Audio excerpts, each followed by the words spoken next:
नमस्कार, मैं हूं डॉक्टर आकांक्षा और हम बात करेंगे आपके सेहत से जुड़े खास कार्यक्रम हेल्थ गुरु में ऑटिज्म की। ऑटिज्म स्पेक्ट्रम डिसऑर्डर एक न्यूरोलॉजिकल और विकासात्मक विकार कहते हैं जिसे हम जो बचपन में शुरू हो जाता है और व्यक्ति के जीवन भर ये रहता है। ऑटिज्म से पीड़ित बच्चों में जो कमी होती है वो एक्सप्रेशन की कमी होती है, कल्पना की दुनिया में रहना वो बहुत स्ट्रांग होता है, लेकिन वो दूसरे बच्चों से जल्दी तारतम्य नहीं बैठा पाते। तो कैसे इन बच्चों की देखभाल की जाए, इसी विषय पर बात करेंगे। तो चलिए करते अपने कार्यक्रम की शुरुआत और देखते हैं हेल्थ गुरु।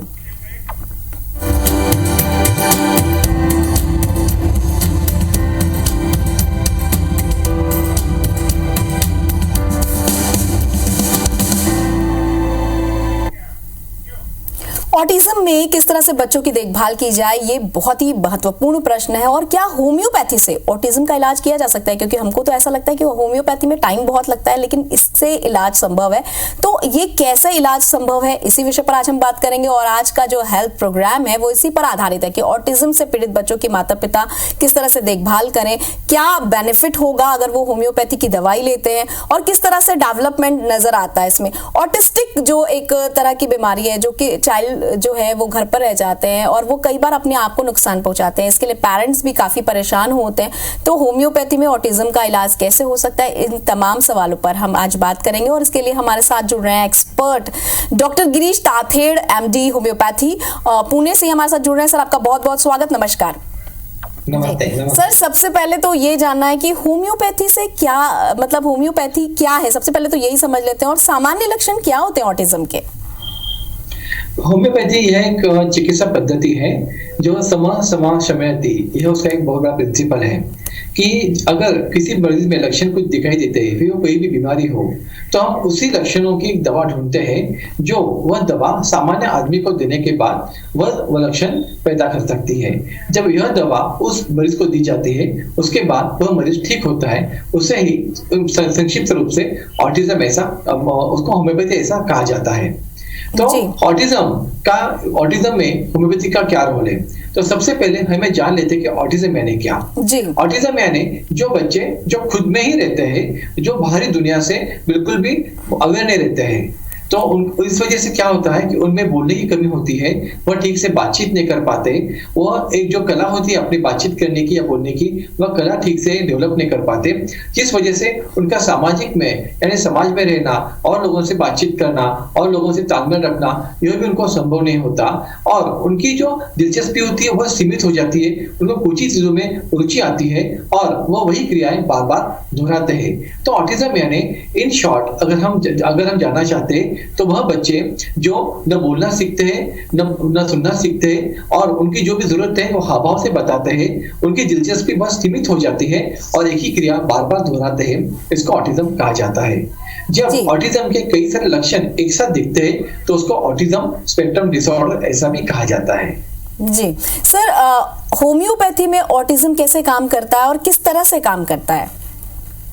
तो इसके पहले ऑटिज्म के जो लक्षण जो होते हैं वो हम पहले समझ लेते हैं। तो ऑटिज्म जो होता है, पहले जो शिशुअवस्था होता है, जब वो छोटा बच्चा होता है 3 या 4 महीने का, तब उस बच्चे को हम क्या करते हैं कि हम पूछते हैं कि अरे सोनू है, मोनू है, जो भी जो बच्चे रहते हैं, तो हम उसको बुलाते हैं कि तेरा नाम क्या है, क्या नाम है।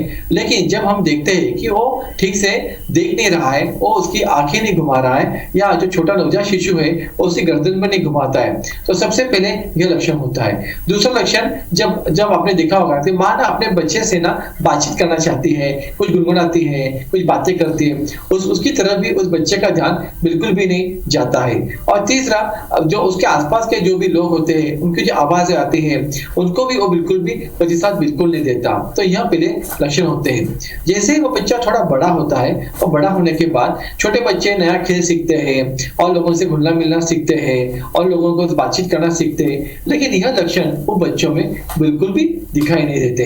वो अकेला रहना ज्यादा पसंद करते हैं। एक तो उनको समझ नहीं आता बातचीत कैसे करें, इसलिए छोटे बच्चों से कैसे व्यवहार करना उनके समझ में नहीं आता है। उसके बाद नए भी खेलना सीखने की कोशिश करते हैं, वो भी उनसे नहीं होता है। फिर और उसके बाद जो बच्चे और बच्चों के साथ जो बातें सीखते हैं, गार्डन में कैसे खेले, कैसे अपनी चीजें मांगे, भूख कब लगी है, पानी कैसा मांगना है, खाना कैसा मांगना है, ये भी चीजें उनसे नहीं होती है। जब यह लक्षण काफी मात्रा में बढ़ जाते हैं तब वह बच्चे बहुत क्रोधित होते हैं। उनको समझ में नहीं आता कि क्या करे, किस तरीके से बताए, और इस क्रोध की अवस्था में वो कभी भी खुद को भी चोट पहुंचा देते हैं या दूसरों को भी चोट पहुंचा देते हैं। तो इसके लिए सबसे पहली बात, जो छोटे बच्चे और जो थोड़े बड़े बच्चे होते हैं इनमें सब लक्षण दिखाई देते हैं। अभी होम्योपैथी, जब हम होम्योपैथी या दवा देते हैं तो होम्योपैथी में जो दवा देते हैं तो सबसे पहली बात, वह बच्चा थोड़ी उसकी अंडरस्टैंडिंग या समझ थोड़ी बढ़ जाती है। होम्योपैथिक दवा देने के बाद उसका जो आई कांटेक्ट होता है वह आई कांटेक्ट थोड़ा इंप्रूव होने लगता है और थोड़ा समझता है कि यह मेरा नाम है और मेरी माँ मुझे पुकार रही है या मेरे पापा मुझे पुकार रहे हैं। तो धीरे धीरे बच्चे उनकी तरफ ध्यान देना चालू करते हैं, क्योंकि वह बच्चे उनके जो आसपास का परिसर होता है या उनके आसपास जो आवाजें होती हैं, जो लोग रहते हैं, उनसे बिल्कुल भी तालमेल नहीं बैठा पाते। तो यह दवा पहले उनका तालमेल बैठाते हैं, यह दवा पहले उनको अंडरस्टैंडिंग देते हैं कि देखो ये तो मेरी मम्मी है, ये पापा है, वो तुम्हें बुला रहे हैं। तो सबसे पहली बात, वो होम्योपैथिक दवा से उनमें अंडरस्टैंडिंग आती है, वो आंख से आंख मिलाते हैं, उसके बाद चीजें सीखना शुरू करते हैं। जैसे चीजें सीखना शुरू करते हैं तो धीरे धीरे उनका सामाजिक स्तर भी अच्छा होता है। छोटे बच्चों से खेलना चालू करते हैं, इसको हम बोलते हैं सोशलिज्म। तो उनका सोशलिज्म स्टार्ट होता है। अगर हम उनको आप बगीचे में लेके जाएंगे तो उनका और बच्चों से तालमेल अच्छा होता है और धीरे धीरे वो और बच्चों से भी खेलना चालू करते हैं। यह धीरे धीरे ये दवा ऐसे असर करना चालू होती है। जी सर, ऐसा कहा जाता है कि 3 माह से लेके 3 साल तक ज्यादा बच्चे इसके शिकार होते हैं और ऑटिज्म का शीघ्र निदान क्यों आवश्यक है ये भी हम जानना चाहते हैं। और जैसा कि आपने बताया कि इन बच्चों में किस तरह के लक्षण पाए जाते हैं, तो इस तरह के लक्षण यदि दिख रहे हैं तो किस तरह से हमें होम्योपैथी किस उम्र से शुरू कर देनी चाहिए? जो ऑटिज्म के लक्षण होते हैं यूजुअली 4 या 6 महीने से दिखते हैं, लेकिन कोई भी डॉक्टर को तुरंत ऑटिज्म यह डायग्नोस नहीं करता है। लेकिन कुछ बच्चे थोड़ी दिन के बाद, 1 साल के बाद या 1.5 साल के बाद थोड़ा आई कांटेक्ट देना, थोड़ी बातें सीखना, थोड़ा चलना, यह सीख सकता है। लेकिन संभवतः कुछ बच्चे थोड़े बैबलिंग करते हैं, थोड़े बात करते हैं, डैडी मम्मी बोलते हैं, कुछ बातें सीखते हैं। लेकिन ऑटिज्म इसकी जो अवस्था है, इसके जो लक्षण है, ज्यादा करके लक्षण जब बच्चा 16 से 18 महीने का होता है उसके बाद ही दिखता है। दिखते सभी लक्षण दिखते हैं। बहुत सारे मेरे माता पिता मेरे पास बच्चों को लेके आते हैं, बोलते मेरा बच्चा एकदम ठीक था, 1 साल तक थोड़ा बैबलिंग कर रहा था, थोड़ा चल रहा था, बोल रहा था, लेकिन क्या पता क्या हुआ उसको, 1.5 साल के बाद उसने एकदम बोलना ही बंद कर दिया, ध्यान देना बंद कर दिया, और हम उसको आवाज देते हैं वो देखता भी नहीं है, ना बच्चों से मिलता है। तो मेरा सभी उन माता पिता से यही कहना है कि ऑटिज्म के लक्षण प्रायतः 18 महीने के बाद ज्यादा करके उभर के आते हैं, और जब 18 महीने के बाद उभर के आते हैं तो धीरे धीरे यह सिम्टम उनके डेवलप होते हैं और बढ़ने लगते हैं। जैसे उनकी उम्र बढ़ती है बच्चों की, तो उम्र बढ़ते बढ़ते उनके कुछ और भी लक्षण दिखाई देते हैं, जैसे एक ही चीजों को बार बार रिपीट करना, एक ही खेल बार बार खेलना, एक ही खिलौने को लेके से गोल गोल गोल गोल घुमाते देखना, या पंखा ऊपर टंगा हो तो उसी पंखे को बार बार देखना। तो ऐसे भी कई लक्षण वो बच्चे में बढ़ने लगते हैं। इसके अलावा धीरे धीरे वो बच्चों में गुस्सा आना, गुस्से स्वभाव होना, चिड़चिड़ापन होना, कोई भी नई बात, कोई भी अगर कोई घर में कोई गेस्ट आते तो बच्चे बड़े गुस्सा करते, उनको कोई पसंद नहीं है, उनके रूटीन में थोड़ा भी डिस्टर्बेंस हुआ तो पसंद नहीं है। अगर माता पिता बच्चों को थोड़े नए गांव में लेके जाते हैं या उनके शहर से गांव में जाते हैं तो बच्चों को वहां का माहौल, वहां का वातावरण बिल्कुल भी पसंद नहीं आता और बच्चे बहुत गुस्सेले, बहुत झगड़ालू होते हैं। और कुछ बच्चे तो इतने हार्म कर देते हैं, खुद को भी इंजॉय करते हैं और दूसरों को भी इंजॉय करते हैं। तो जैसे जैसे बच्चे बड़े होते हैं ना, उनके लक्षण काफी प्रभावी होते हैं और लक्षण काफी बढ़ने भी लगते हैं। सर, आमतौर पर ये कहा जाता है कि होम्योपैथी बहुत धीरे धीरे अपना असर दिखाती है। इतना पेशेंस तो पेशेंट में भी नहीं होता, ना ही पेशेंट के परिवार वालों में होता है। फिर होम्योपैथी के जो उपलब्ध उपचार हैं उस पे कैसे लोगों का ट्रस्ट होगा और ये कितनी फायदेमंद है? अभी जो मैंने रिसर्च की है, लगभग मैंने 10 सालों से कई सारे मरीज ठीक किए हैं और अभी मेरे पास 350 से ज्यादा ऑटिज्म के मरीज हैं ऑल ओवर द वर्ल्ड। तो मैंने देखा है कि इसमें यह जो बीमारी होती है, इस बीमारी का अभी भी कारण क्या है इसको पता नहीं चलता। अगर वो बच्चों का आप MRI करो, स्कैन करो, फिर भी सब रिपोर्ट नॉर्मल आते हैं, ब्लड रिपोर्ट भी नॉर्मल आते हैं। लेकिन होम्योपैथी यह दवा, जैसे आप दवा चालू करते तो मैंने देखा है, मैंने कुछ मरीजों में विदिन 2 मंथ्स रिजल्ट देखे और कुछ मरीजों में 3 to 4 मंथ भी टाइम लगता है, लेकिन रिजल्ट पक्का दिखते हैं। और यह भी धारणा बिल्कुल गलत है कि होम्योपैथी काफी असर काम करती है, काफी स्लोली काम करती है और काफी दिन लगते हैं। अगर आपकी बीमारी काफी पुरानी हो और बड़ी हो तो उसमें टाइम लगता है, लेकिन अगर छोटी छोटी बीमारी हो जैसे सर्दी, खांसी, बुखार हो तो विदिन एक दिन में या कुछ ही घंटों में भी उसी मरीजों को काफी अच्छा आराम मिल सकता है। लेकिन ऑटिज्म के बेबी में जो बच्चे होते हैं उनमें रिजल्ट आने के लिए थोड़ी अवधि या थोड़ा समय देना बहुत जरूरी होता है। प्रायतः मैं 4 से 6 महीने का समय सबसे मांगता हूँ ताकि मैं उनको इम्प्रूवमेंट ये जान लेते हैं कि क्या होम्योपैथी के साथ थेरेपी भी दे सकते हैं? बच्चे होते हैं उनको सबसे ज्यादा इंपॉर्टेंस तो थेरेपी का भी उनका काफी अच्छा रोल होता है। जैसे जो बच्चे होते हैं इन्होंने बात कर सकते हैं, कैसे बिहेव करना है समाज में, लोगों के साथ कैसे बिहेव करना उनको पता नहीं चलता, तो इनके लिए कोई ट्रेनिंग सेशन होते हैं जैसे स्पीच थेरेपी है, ऑक्यूपेशनल थेरेपी है, एप्लाइड बिहेवियर थेरेपी है। यह थेरेपी भी काफी कारगर सिद्ध होते हैं और कुछ बच्चों में इसमें काफी अच्छा रिजल्ट भी दिखाई पड़ता है। जब हम होम्योपैथिक मेडिसिन देते हैं तो उसके साथ साथ यह भी थेरेपी हम चालू रखते हैं ताकि इस थेरेपी का उन पर असर अच्छा ही होता है, ताकि ऑटिज्म इस अवस्था से बाहर आने के लिए बल्कि हेल्प भी होती है और बच्चों में इंप्रूवमेंट काफी अच्छा दिखाई पड़ता है। मैंने कुछ बच्चों में थेरेपी नहीं दिया है और कुछ बच्चों को थेरेपी दिया है, तो जिनमें वो थेरेपी हमने चालू रखा है उनमें रिजल्ट हमें काफी अच्छे दिखाई दिए हैं और बच्चों में सुधार भी काफी अच्छा दिखाई दिया है। तो हम थेरेपी भी उनको बोलते हैं कि आप चालू ही रखिए। जी सर, क्या डाइट भी इसमें बहुत महत्वपूर्ण भूमिका निभाती है? क्योंकि आमतौर पर आम जीवन में भी हम देखते हैं कि डाइट की बहुत महत्वपूर्ण भूमिका होती है, तो ऑटिज्म के बच्चों के लिए भी क्या आहार बहुत महत्वपूर्ण है? हाँ, ऑटिज्म के बच्चों के लिए डाइट तो बहुत ही महत्वपूर्ण है, क्योंकि यह प्राय देखा गया है कि जो भी ऑटिज्म के बच्चे हैं उनकी पेट की हालत इतनी अच्छी नहीं रहती, उनको पेट की बीमारियां काफी ज्यादा प्रमाण में रहती है और उनको आंत की बीमारी भी काफी रहती है। और सबसे बड़ी बात तो उनको 2 प्रोटीन, जिसका नाम है, एक का नाम है ग्लूटेन और दूसरे का नाम है केजिन। ग्लूटेन यह जो प्रोटीन है वह गेहूं और गेहूं से बने पदार्थों में रहता है और केजिन यह जो प्रोटीन है वो दूध और दूध के बने पदार्थों में रहता है। तो जो बच्चे गेहूं की बनी रोटी खाते हैं या परोठा खाते हैं या कुलचा खाते हैं, उनके जो प्रोटीन होता है ग्लूटेन प्रोटीन, वह उनके आंत में थोड़ी सूजन सी पैदा करता है। जैसे ही सूजन पैदा होती है तो उसका सीधा असर उनके मस्तिष्क पे होता है और उनका चिड़चिड़ापन और गुस्सा स्वभाव काफी बढ़ जाता है। उसी तरह से केजिन यह जो प्रोटीन है, यह प्रोटीन मिल्क में रहता है या दूध में रहता है। यह केजिन प्रोटीन भी उनके आंत पे सूजन तय करता है और उसका सीधा असर उनके मस्तिष्क पे होता है और उनका चिड़चिड़ापन और गुस्सेला स्वभाव काफी बढ़ जाता है। और तीसरा है शुगर, यानी अपनी मीठी चीनी या शक्कर, यह भी उसी तरह से काम करती है। ग्लूटेन, केजिन और शक्कर, यह तीनों आंत में सूजन पैदा करने से उनका हमेशा पेट भी दर्द होता है, जो खाना खा रहे उनको ठीक से पाचन भी नहीं होता और सीधा असर मस्तिष्क में होने की वजह से उनका गुस्सेला नेचर ज्यादा बढ़ता है।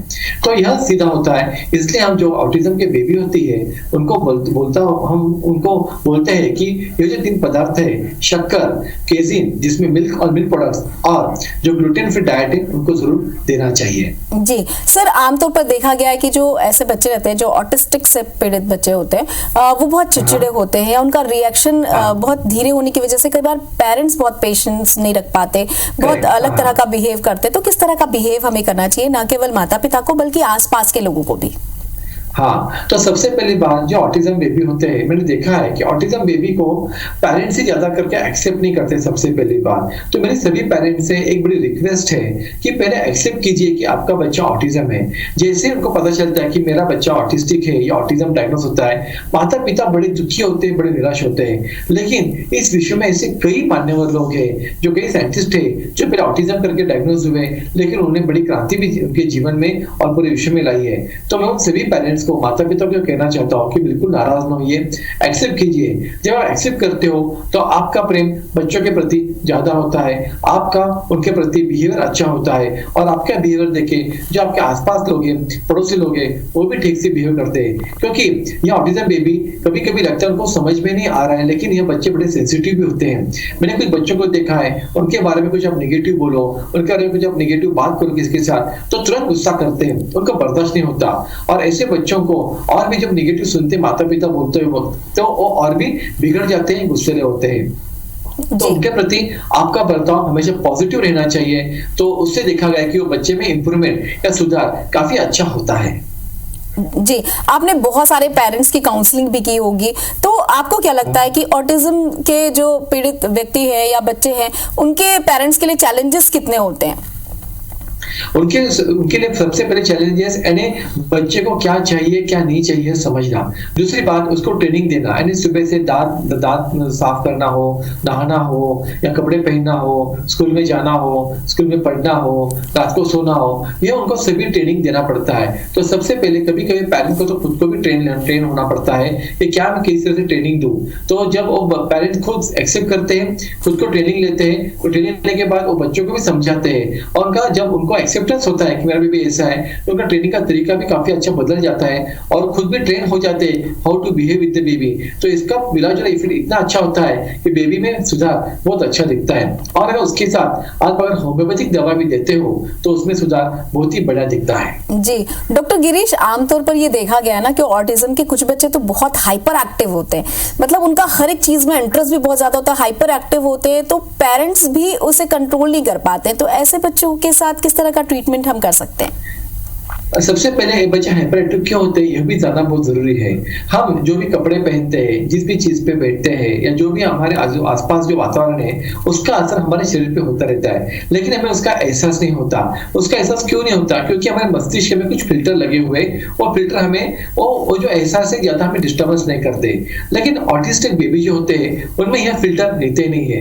उनके आसपास जो भी वातावरण बदल हो, जो भी उनके कपड़े पहने हो, जो भी आवाजें हो, वह हर संवेदना उनके मस्तिष्क तक चली जाती है और उनको मस्तिष्क को लगता है कि इसको हम अभी रिस्पॉन्स दें। तो यह संवेदना का भार बहुत ज्यादा उनके मस्तिष्क पे हो जाता है, इसलिए उनको यह भी पता नहीं चलता कि कोई कौन सी संवेदना को मैं कहाँ पे उसको रिस्पॉन्स दूं, इसलिए और भी कंफ्यूज होते हैं और इसलिए ज्यादा चिड़चिड़ापन और गुस्सेला भी होते हैं। और एक मैंने देखा है ऑटिस्टिक बेबी जब बगीचे में जाते हैं या बच्चों के साथ खेलते हैं तो उनको यह भी पता नहीं होता, थोड़े मिक्सअप होते शुरू में, लेकिन बाद में उनको पता नहीं चलता कि कैसे इस खिलौने के साथ खेलना चाहिए या खेल को कैसे खेलना चाहिए, इसलिए भी वो बच्चे ज्यादा चिड़चिड़ेपन और गुस्से हो जाते हैं। तो उनके लिए जितना हो सके नया एनवायरनमेंट थोड़ा कम रखें, जितना आवाजें बढ़ सकते हैं या कम कर सकते हैं उतना कीजिए, और वो पेरेंट देखे कि बच्चों में किस चीज से ज्यादा एंगर या इरिटेबिलिटी बढ़ती है, तो वह आवाज वह लोग ज्यादा कम हो वो अच्छा रहेगा।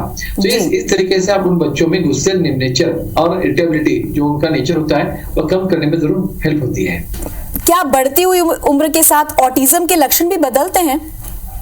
हाँ, ऑटिज्म के लक्षण मैंने देखा है कि जो छोटे उम्र में लक्षण होते हैं कुछ दिनों के बाद बदलते हैं, और थोड़े बड़े होते हैं तो कुछ लक्षण बदलते हैं। तो उनके लक्षणों में थोड़े कम ज्यादा होना बहुत बार देखा गया है।